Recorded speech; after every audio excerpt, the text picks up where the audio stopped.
Hi hello friends, welcome back to mister missus Lakshmi Arun vlogs. ಎಲ್ಲರೂ ತುಂಬಾ ಚೆನ್ನಾಗಿದ್ದೀರಾ ಅಂತ ಭಾವಿಸ್ತಾ ಈ ವ್ಲಾಗ್ನ ಶುರು ಮಾಡ್ತಿದ್ದೀನಿ. ಭಾನುವಾರ ನಿನ್ನೆ ನಾನು ಅಕ್ಷಯ ತೃತೀಯನ ಆಚರಣೆ ಮಾಡಿದೆ. ಸೊ ಮೋಸ್ಟ್ ಆಫ್ ಆಲ್ ಎಲ್ಲರೂ ಭಾನುವಾರ ಮಾಡಿರ್ತೀರ. ಸೊ ಇನ್ನು ಸೋಮವಾರದ ದಿನ ಕೂಡ ಬೆಳಗಿನ ಜಾವನೇ ಅಕ್ಷಯ ತೃತೀಯ ಇದ್ದಿದ್ದರಿಂದ, ಅಂದರೆ ಅದು ಮುಗಿಯೋ ಟೈಮ್ ಇದ್ರೂ ಬೆಳಗಿನ ಜಾವದಲ್ಲಿ ಇದ್ದಿದ್ದರಿಂದ ಸುಮಾರು ಜನ ಸೋಮವಾರ ಕೂಡ ಮಾಡಿದ್ದಾರೆ. ಮತ್ತು ಇವತ್ತು ಬರೀ ಅಕ್ಷಯ ತೃತೀಯ ಅಲ್ಲ, ನಮ್ಮೆಲ್ಲರಿಗೂ ಆದರ್ಶ ಪ್ರಿಯರಾದ ಜಗಜ್ಯೋತಿ ಬಸವಣ್ಣನವ್ರ ಜಯಂತಿ ನಮ್ಮೆಲ್ಲರಿಗೂ ಗುರ್ತಿರುತ್ತೆ. ಎಸ್ಪೆಷಲಿ ನಮ್ಮ ಸ್ಕೂಲ್ ಡೇಸಲ್ಲಿ ಎಷ್ಟೋ ಜನ ನೆನಪಲ್ಲಿ ಇಟ್ಕೊಂಡಿರ್ತೀರ ಅನಿಸುತ್ತೆ. ವಚನಗಳು ನಮ್ಮ ಟೆಕ್ಸ್ಟಲ್ಲಿ ಇತ್ತು ಅಲ್ವಾ. ಸೊ ಕನ್ನಡ ತಗೊಂಡಿರೋರಿಗೆ ಇದು ಮರ್ತಿರಲ್ಲ ಅಂತ ಅಂದ್ಕೊಳ್ತೀನಿ. ಮತ್ತು ನಮ್ಮ ಕರ್ನಾಟಕದಲ್ಲಿ ಎಲ್ಲ ಕಡೆ ನೋಡೋದಕ್ಕೆ ಸಿಗೋ ಅಂಥ ಒಂದು ಫೇಮಸ್ ವಚನ ಅಂದರೆ ಕಾಯಕವೇ ಕೈಲಾಸ. ಈವನ್ ಅವಿದ್ಯಾವಂತರಿಗೂ ಕೂಡ ಸುಮಾರು ಜನಕ್ಕೆ ಸೊ ಈಸಿಯಾಗಿ ಬಾಯಲ್ಲಿ ಬರೋ ಅಂಥ ವಚನ ಅಂದರೆ ಇದು. ಸೊ ಬಸವಣ್ಣನವರು ತುಂಬಾ ಫೇಮಸ್ ಆಗಿರೋದು ಅವ್ರ ವಚನಗಳಿಂದ.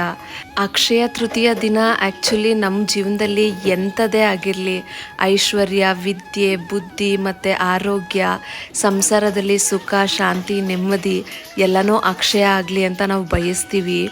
ನಾನು ನನ್ನ ಪ್ರೀವಿಯಸ್ ವ್ಲಾಗಲ್ಲಿ ಅಕ್ಷಯ ತೃತೀಯ ದಿನ ಮಾಡಬೇಕಾಗಿರುವಂಥ ವಿಚಾರಗಳು, ದಾನ ಧರ್ಮದಿಂದ ಬರೋವಂಥ ಪುಣ್ಯ ಮತ್ತು ಅಕ್ಷಯ ತೃತೀಯ ದಿನ ಮಾಡೋ ಅಂಥ ಪೂಜೆಯಿಂದ ಲಭಿಸೋ ಫಲಗಳ ಬಗ್ಗೆ ಕ್ಲಿಯರಾಗಿ ಹೇಳಿದ್ದೀನಿ.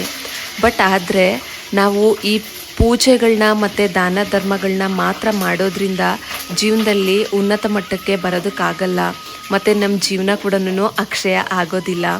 ಸೊ ಬರೀ ಪೂಜೆ ಪುನಸ್ಕಾರ ಮಾಡಿ ಒಂದು ಮೂಲೆಯಲ್ಲಿ ಕೂತ್ಕೊಂಡ್ಬಿಟ್ರೆ ಸೊ ಯಾವುದೇ ರೀತಿಯಾಗಿರೋ ಅಂಥ ಅಕ್ಷಯನೂ ಜೀವನದಲ್ಲಿ ನಾವು ಕಾಣೋದಕ್ಕಾಗೋದಿಲ್ಲ. ಸೊ ಅದರಿಂದನೇ ಬಸವಣ್ಣನವರು ಹೇಳಿರೋ ಅಂಥ ಮಾತಿನಂತೆ ಕಾಯಕವೇ ಕೈಲಾಸ ಅಂತ ಡೆಫಿನೆಟ್ಲಿ ನಾವು ನಮ್ಮ ವರ್ಕ್ ಕಡೆ ತುಂಬಾ ಫೋಕಸ್ ಮಾಡಿ ವರ್ಕ್ ಮಾಡಿದರೆ ಡೆಫಿನೆಟ್ಲಿ ನಮ್ಮ ಜೀವನ ಅಕ್ಷಯ ಆಗೋದಂತೂ ಗ್ಯಾರಂಟಿ. ಇನ್ನು ನಿನ್ನೆ ಅಕ್ಷಯ ತೃತೀಯಗೆ ಚಿನ್ನ ಮತ್ತು ಬೆಳ್ಳಿನ ಕೊಂಡ್ಕೊಂಡು ಬಂದವರು ಸುಮಾರು ಜನ ಇರ್ತಾರೆ. ಸೊ ಇವತ್ತು ಕೂಡ ಅಕ್ಷಯ ತೃತೀಯ ಇದ್ದಿದ್ದರಿಂದ ಲಕ್ಷ್ಮಿಗೆ ವಿಶೇಷವಾಗಿ ಇಷ್ಟ ಆಗಿರೋ ಅಂಥ ಪದಾರ್ಥಗಳನ್ನ ಮನೆಗೆ ತೊಗೊಬಂದರೆ ತುಂಬಾ ಶುಭ ಮತ್ತು ಶ್ರೇಯಸ್ಸು. ಅದಕ್ಕೇನೆ ಬೆಳಗ್ಗೆನೇ ಹಾಲು, ಮೊಸರು ಮತ್ತು ಜೇನುತುಪ್ಪ, ಆಮೇಲೆ ಕಲ್ಲುಪ್ಪನ್ನ ಆರ್ಡ್ರ್ ಮಾಡಿ ತರಿಸಿದ್ದೆ. ಇನ್ನು ನಿನ್ನೆ ನಾನು ಹೇಳಿದ್ನಲ್ವ ಪ್ರೀವಿಯಸ್ ವ್ಲಾಗಲ್ಲಿ, ನೆಕ್ಸ್ಟ್ ವ್ಲಾಗಲ್ಲಿ ಏನು ತೊಗೊಂಡ್ವಿ ಅಂತ ಹೇಳಿ ಅಪ್ಡೇಟ್ ಮಾಡ್ತೀನಿ ಅಂತ. ಸೊ ನಿನ್ನೆ ಸಂಜೆ ನಾವು ಜ್ಯುವೆಲ್ರಿ ಶಾಪಿಗೆ ಹೋಗಿದ್ವಿ. ನಾನು ಚಿನ್ನದ ಅಂಗಡಿಗೆ ಹೋಗಿದ ತಕ್ಷಣ ಫುಲ್ ಶಾಕ್ ಆಗೋಗ್ಬಿಟ್ಟೆ. ಹೊರ್ಗಡೆ ನೋಡಿದ್ರೆ ಎಷ್ಟು ಚಪ್ಪಲಿಗಳ ರಾಶಿ ಇತ್ತು ಅಂತ ಹೇಳಿದ್ರೆ ನಾವು ನಿಜವಾಗ್ಲೂ ಚಿನ್ನದ ಅಂಗಡಿಗೆ ಬಂದಿದ್ದೀವ ಇಲ್ಲ ಅಂದರೆ ಆರ್ಟಿಫಿಷಿಯಲ್ ಜ್ಯುವೆಲ್ರಿ ಶಾಪಿಗೆ ಬಂದಿದ್ದೀವ ಅಂತ. ಸೀರಿಯಸ್ಲಿ ಬಸ್ಸಲ್ಲಿ ಫುಟ್ಬೋರ್ಡಲ್ಲಿ ನಿಂತ್ಕೊಂಡು ಟ್ರಾವೆಲ್ ಮಾಡಿದ್ರೆ ಎಷ್ಟು ಜನ ಇರೋ ಥರ ಫೀಲ್ ಆಗುತ್ತೋ ಅಷ್ಟು ಜನ ಇದ್ದರು. ಸಖತ್ ತಳ್ಳಾಟ ಬೇರೆ ಆ ಡಿಸೈನ್ಸ್ನ ನೋಡೋದಕ್ಕೆ. ಮತ್ತು ಎಷ್ಟೇ ಚಿನ್ನ ರೇಟಾಗಿರಲಿ ಅಥವಾ ಬೆಳ್ಳಿ ರೇಟಾಗಿರಲಿ, ಒಂದೇ ಒಂದು ಗ್ರಾಮ್ ಆದರೂ ತೊಗೊಳ್ಳೇಬೇಕು ಅಂತ ಆಸೆ ಎಲ್ಲರಿಗೂ ಇದ್ದೇ ಇರುತ್ತೆ ಅಲ್ವಾ. ನಾನು ಆ್ಯಕ್ಚುಲಿ ನನ್ನ ಪುಟಾಣಿಗೆ ಏನಾದರೂ ತೊಗೊಂಡೋಗೋಣ ಅಂತ ಹೇಳಿ ಬಂದಿದ್ದು.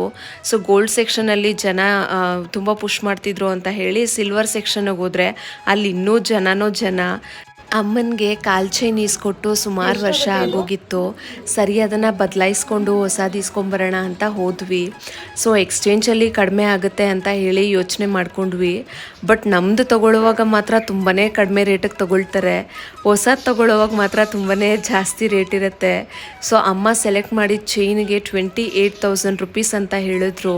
ಸೊ ಎಕ್ಸ್ಚೇಂಜ್ ಮಾಡಿಕೊಂಡು ಏನೋ ಕಮ್ಮಿ ಅಮೌಂಟ್ ತೊಗೊಳ್ತಾರೆ ಅಂತ ಅಂದ್ಕೊಂಡ್ರೆ ಯಪ್ಪ ನಾವೇ ಶಾಕಂಗಂಗೆ ಜಾಸ್ತಿ ರೇಟೇ ಹೇಳಿದ್ರು. ತುಂಬಾ ಬೇಜಾರಾಯಿತು. ಬಟ್ ಆದರೆ ಅಕ್ಷಯ ತೃತೀಯ ದಿನ ಹಾಗೆ ಖಾಲಿ ಕೈ ವಾಪಸ್ ಬರಲಿಕ್ಕಾಗಲ್ಲ ಅಲ್ವಾ. ಸೊ ಅಮ್ಮಂಗೂ ಅದು ತುಂಬಾ ಇಷ್ಟ ಇತ್ತು. ಅಮ್ಮನಿಗೆ ಕಾಲ್ಗೆಜ್ಜೆ ಹಾಕಿದ್ರೇ ಒಂಥರ ಚಂದ. ನಂಗೆ ಅವ್ರು ಕಾಲ್ಗೆಜ್ಜೆ ಹಾಕ್ಕೊಂಡು ಮನೇಲಿ ಓಡಾಡ್ತಾ ಇದ್ರೆ ಏನೋ ಒಂಥರ ಖುಷಿ. ಚಿಕ್ಕ ವಯಸ್ಸಿಂದನೂ ಅಷ್ಟೇ ಅವ್ರ ಕಾಲ್ಗೆಜ್ಜೆ ಸದ್ದು ಕೇಳಿ ಬೆಳೆದಿರೋದು ಅಲ್ವಾ ನಾನು. ಸೊ ಅದಕ್ಕೇ ಸರಿಮಾ ತಗೊಳ್ಳಿ ಅಂತ ಹೇಳಿ ಅದನ್ನೇ ತಗೊಟ್ಟೆ. ಅದಾದಮೇಲೆ ನಮ್ಮ ಪುಟಾಣಿಗೆ ಚಿಕ್ಕದು ಇಯರಿಂಗ್ಸ್ ತೊಗೊಳ್ಳೋಣ ಅಂತ ಯೋಚನೆ ಮಾಡಿಬಿಟ್ಟು ಚೆಕ್ ಮಾಡಿದ್ರೆ ಅವನ ಹತ್ರ ಆಲ್ರೆಡಿ ಇದೆ ಅಲ್ವಾ, ಹಾಕ್ಕೊಂಡಿದ್ದಾನಲ್ಲ, ಸೇಮ್ ಅದೇ ಥರನೇ ಇಯರ್ ಡ್ರಾಪ್ಸ್ ಇದ್ದಾವೆ. ಹೊಸ ಡಿಸೈನ್ಸ್ ಯಾವುದೂ ಇರಲಿಲ್ಲ. ಸರಿ ಬೇಡ ಬಿಡಿ, ಇವತ್ತು ಆಲ್ರೆಡಿ ತೊಗೊಂಡಿದ್ದೀವಲ್ವಾ, ಸೊ ನೆಕ್ಸ್ಟ್ ಪ್ಲ್ಯಾನ್ ಮಾಡೋಣ ಅಂತ ಹೇಳಿ ಬಂದ್ಬಿಟ್ವಿ. ಆ ಕ್ರೌಡಲ್ಲಿ ಜಸ್ಟು ಒಂದೇ ಒಂದು ಕಾಲ್ ಚೈನ್ ತೊಗೊಂಡು ಬರೋಷ್ಟೊತ್ತಿಗೆ ಆಲ್ಮೋಸ್ಟು 9 o'clock ಆಗೋಗ್ಬಿಟ್ಟಿತ್ತು. ಇನ್ನು ಮನೆಗೆ ಬಂದು ಅಡುಗೆ ಮಾಡೋಷ್ಟೊತ್ತು 9:45. ಎಷ್ಟೊಂದು ಟೈಮು ಹೆಂಗೆ ಆಗೋಯ್ತು ಅಂತ ಗೊತ್ತೇ ಆಗಲಿಲ್ಲ. ಆ್ಯಕ್ಚುಲಿ ಮಲ್ಬಾರ್ ಗೋಲ್ಡ್ಗೆ ಹೋಗಬೇಕು ಅಂತ ಅಂದ್ಕೊಂಡಿದ್ವಿ. ಸರಿ ಇಲ್ಲಿಂದ ಮಲ್ಬಾರ್ ಗೋಲ್ಡ್ಗೆ ಹೋಗೋಷ್ಟೊತ್ತಿಗೆ 2 hour ಆಗುತ್ತೆ.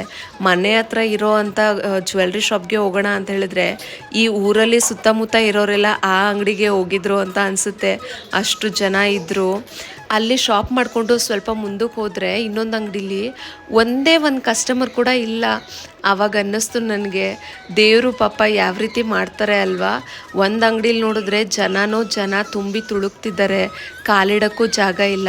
ಇನ್ನೊಂದು ಅಂಗಡಿಲಿ ಪಾಪ ಒಬ್ಬರು ಕಸ್ಟಮರ್ ಇಲ್ಲ. ಅಟ್ಲೀಸ್ಟ್ ಅವ್ರಿಗೆ ಒಂದು ಸ್ವಲ್ಪ ಜನ ಕಸ್ಟಮರ್ ಆದರೂ ಬರಬೇಕು ಅಲ್ವಾ. ತುಂಬಾ ಬೇಸರ ಆಗೋಯ್ತು. ಇನ್ನು ನಿನ್ನೆ ಸಂಜೆನೇ ಬೆಳ್ಳಿ ತಂದಿದ್ದನ್ನು ದೇವ್ರ ಹತ್ರ ಇಟ್ಟು ಪೂಜೆ ಮಾಡಿ ಅಮ್ಮನಿಗೆ ಕೂಡ ತೊಡಿಸ್ದೆ. ತುಂಬ ಕ್ಯೂಟಾಗಿ ಕಾಣಿಸ್ತಾ ಇತ್ತು ಅದು. ಅಮ್ಮ ತುಂಬ ಖುಷಿಪಟ್ಟರು ಕೂಡ. ಬರ್ತಾ ನಾವು ತಿನ್ನೋ ಆಹಾರದಲ್ಲಿ ಬರೀ ಕಲಬೆರಕೆನೇ ಇದೆ ಅಂತ ತುಂಬಾ ಅನ್ನಿಸ್ತಾ ಇದೆ. ಯಾವ ಐಟಮು ಪ್ಯೂರಿಟಿ ಇಲ್ವೇನೋ ಅಂತ ಒಂಥರ ಡೌಟ್ ಬಂದ್ಬಿಡ್ತು. ನಿನ್ನೆ ದೇವರ ಮನೆಯಲ್ಲಿ ನಾನು ಅಕ್ಷಯ ಪಾತ್ರೆ ಪಕ್ಕದಲ್ಲಿ ಬೆಲ್ಲ ಇಟ್ಟಿದ್ದೆ. ಬೆಳಗ್ಗೆ ಎದ್ದು ನೋಡಿದ್ರು, ಅಂದರೆ ಓವರ್ ನೈಟ್ ಕಂಪ್ಲೀಟ್ಲಿ ಅದು ಹಂಗೆ ಇತ್ತು ಅನ್ಕವರ್ಡು. ಒಂದೇ ಒಂದು ಇರುವೆ ಕೂಡ ಬಂದಿರಲಿಲ್ಲ. ನಾನು ಯಾವಾಗಲೂ ಅಷ್ಟೇ ದಿನಾಗ್ಲೂ ಖರ್ಜೂರ ಅಥವಾ ಕಲ್ಸಕ್ಕರೆ ಏನಾದರೂ ಒಂದು ಇಡ್ತೀನಿ. ಸೊ ಇರುವೆಗಳು ಬರುತ್ತೆ ಅಂತ ಹೇಳಿಬಿಟ್ಟು ಅದಕ್ಕೋಸ್ಕರನೇ ಇಡ್ತೀನಿ. ಆ ಬೆಲ್ಲಕ್ಕೆ ಒಂದೇ ಒಂದು ಇರುವೆ ಕೂಡ ಓಡಾಡ್ತಾ ಇರಲಿಲ್ಲ. ಆಗ ಅನ್ನಿಸ್ತು ನಿಜವಾಗ್ಲೂ ಅದು ಪ್ಯೂರಾಗಿದೆಯಾ ಇಲ್ವಾ, ಇಲ್ಲ ಏನಾದರೂ ಪ್ರಿಸರ್ವೇಟಿವ್ಸ್ ಹಾಕಿದ್ದಾರಾ ಅಂತ. ಇರುವೆಗಳೇ ಮುಟ್ಲಿಲ್ಲ ಅಂತ ಹೇಳಿದ್ರೆ ಅಂದರೆ ಅವ್ರಿಗೆ ಸೂಕ್ಷ್ಮ ಜೀವಿಗಳಲ್ವಾ, ಗೊತ್ತಾಗುತ್ತೆ. ಅವರೇ ಏನು ಮುಟ್ಟಿಲ್ಲ ಅಂತ ಹೇಳಿದ್ರೆ ಅದು ಎಷ್ಟು ಅನ್ಹೆಲ್ದಿ ಅಂತ ಫೀಲ್ ಆಯಿತು ನನಗೆ. ಅದನ್ನು ತಿನ್ನೋದ್ರಿಂದ ನಮಗೂ ಎಷ್ಟು ಹಾರ್ಮ್ಫುಲ್ ಆಗಿರುತ್ತೆ ಅಂತ. ಸುಮಾರು ಜನ ಅಂದ್ಕೊಳ್ತಾರೆ ಅಕ್ಕಿಗೆ ಮತ್ತು ಬೇಳೆಗೆ ಇಲ್ಲಾಂದರೆ ಹಿಟ್ಟು ಏನಾದ್ರು ತರ್ತೀವಲ್ಲ ಗೋಧಿ ಹಿಟ್ಟು, ಅದಕ್ಕೆಲ್ಲ ಹುಳ ಬಿತ್ತು ಅಂತ ಹೇಳಿದ್ರೆ ಅದು ಕ್ವಾಲಿಟಿ ಚೆನ್ನಾಗಿಲ್ಲ ಅಂತ. ಡೆಫಿನೆಟ್ಲಿ ಅದು ರಾಂಗ್ ಥಾಟು.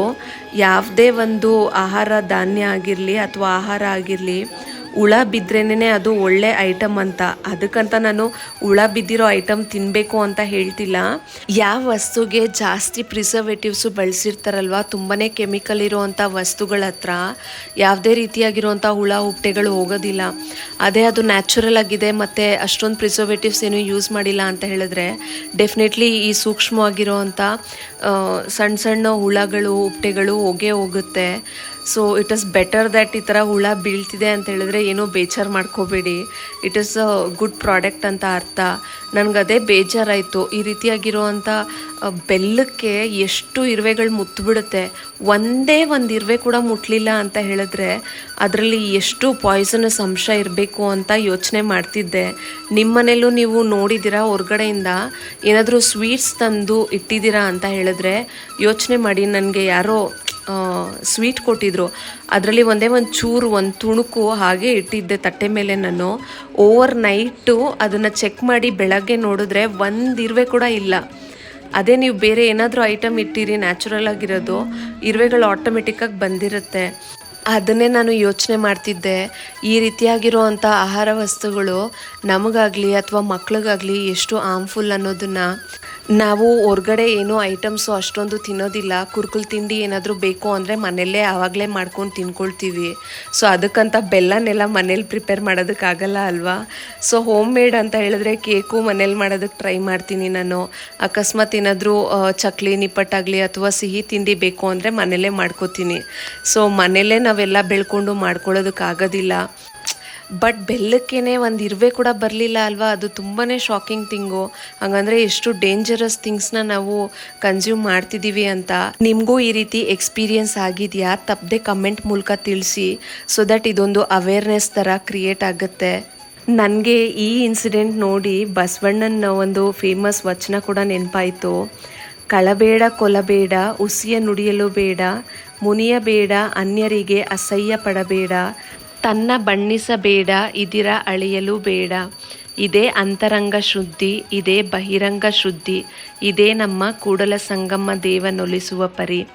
ಸೊ ಇದರಲ್ಲಿ ಹೇಳೋ ಹಂಗೆ ಒಬ್ಬ ವ್ಯಕ್ತಿ ಸನ್ಮಾರ್ಗದಲ್ಲಿ ನಡಿಬೇಕಾಗಿರುವಂಥ 7 ನಿಯಮಗಳನ್ನ ಬಸವಣ್ಣವರು ಎಷ್ಟು ಚೆನ್ನಾಗಿ ಹೇಳಿಬಿಟ್ಟಿದ್ದಾರೆ ಇದರಲ್ಲಿ. ಬಟ್ ಈಗಿನ ಕಾಲದಲ್ಲಿ ಇದನ್ನೆಲ್ಲ ಯಾರು ಅಷ್ಟೊಂದು ಫಾಲೋ ಮಾಡ್ತಾರಾ ಅಂತ ಅನ್ನಿಸ್ಬಿಡ್ತು. ಯಾಕೆಂತ ಹೇಳಿದ್ರೆ ಇದರಲ್ಲಿ ಮೋಸನೇ ಅಲ್ವಾ, ಅಡಲ್ಟ್ರೇಷನ್ ಅಂತ ಹೇಳಿದ್ರೆ ಎಲ್ಲದರಲ್ಲೂ ಕಲಬೆರಕೆ, ಎಲ್ಲಿ ನೋಡಿದ್ರೂ ಸುಳ್ಳು ಮೋಸ ಇದೆಲ್ಲ ನಡೀತಾ ಇರೋದನ್ನು ನೋಡಿದ್ರೆ ಇಂಥ ಒಳ್ಳೆ ಸಪ್ತಶೀಲಗಳನ್ನೆಲ್ಲ ಫಾಲೋ ಮಾಡೋರು ತುಂಬಾ ಕಡಿಮೆ ಅಂತ ಅನ್ನಿಸ್ಬಿಡ್ತು. ಇನ್ನು ಬಸವಣ್ಣನವರು ಯಾರಿಗೆ ತಾನೇ ಗೊತ್ತಿಲ್ಲ, ಬಸವಣ್ಣನವರು ನಮಗೆ ಕೇವಲ ದಾರ್ಶನಿಕರಲ್ಲ, ಅವರು ಕನ್ನಡ ಸಾಹಿತ್ಯಕ್ಕೆ ಅತಿ ದೊಡ್ಡ ಶಕ್ತಿ ಕೊಟ್ಟವರು. ಸರಳವಾಗಿರುವಂಥ ವಚನಗಳ ಮೂಲಕ ಸಾಮಾನ್ಯ ಜನರಿಗೂ ಅರ್ಥ ಆಗೋ ಹಾಗೆ ಕನ್ನಡನ ಬೆಳೆಸಿದವರು. ಕಾಯಕವೇ ಕೈಲಾಸ ಅಂತ ಹೇಳಿ ನಮಗೆ ಕೆಲಸದ ಮಹತ್ವನ ಸಾರಿದ ಮಹಾನ್ ಚೇತನ ಅವರೇನೇನೆ. ಇನ್ನು ಜನರಲ್ಲಿ ಸಮಾನತೆ ಇರಬೇಕು, ಜಾತಿ ಮತಗಳ ಭೇದ ಇಲ್ಲದೆ ಎಲ್ಲರನ್ನ ಪ್ರೀತಿಯಿಂದ ಕಾಣಬೇಕು ಅನ್ನೋ ವಿಶ್ವ ಮಾನವ ಸಂದೇಶ ಕೂಡ ಸಾರಿದ್ದು ಇವರೇನೇನೆ. ಇವ್ರು ಹೇಳಿರೋ ಅಂಥ ಸಮಾನತೆಯ ವಚನ ನನಗೆ ತುಂಬಾ ಇಷ್ಟ. ಇವನಾರ ನೆಂದೆನಿಸದಿರಯ್ಯ, ಇವ ನಮ್ಮವನೆಂದೆನಿಸಯ್ಯ, ಕೂಡಲ ಸಂಗಮ ದೇವ ನಿಮ್ಮ ಮನೆಯ ಮಗನೆಂದೆನಿಸಯ್ಯ. ಅಂದರೆ ಇದರ ಅರ್ಥ ತುಂಬ ಚೆನ್ನಾಗಿದೆ. ನಾನು ಸ್ಕೂಲ್ ಡೇಸಲ್ಲಿ ಓದಿದ್ದನ್ನು, ಇವನು ಯಾರು, ಇವನು ನಮ್ಮವನ ಅಥವಾ ಪರಕೀನ, ಅಂದರೆ ಇವನು ಯಾವ ಜಾತಿ ಅಥವಾ ಯಾವ ದೇಶದವನು ಅಂತ ಭೇದ ಭಾವ ಮಾಡದೆ ಇಡೀ ಮಾನವ ಕುಲನೇ ಒಂದು ಕುಟುಂಬ ಅಂತ ಭಾವಿಸೋದಾಗಿರುತ್ತೆ.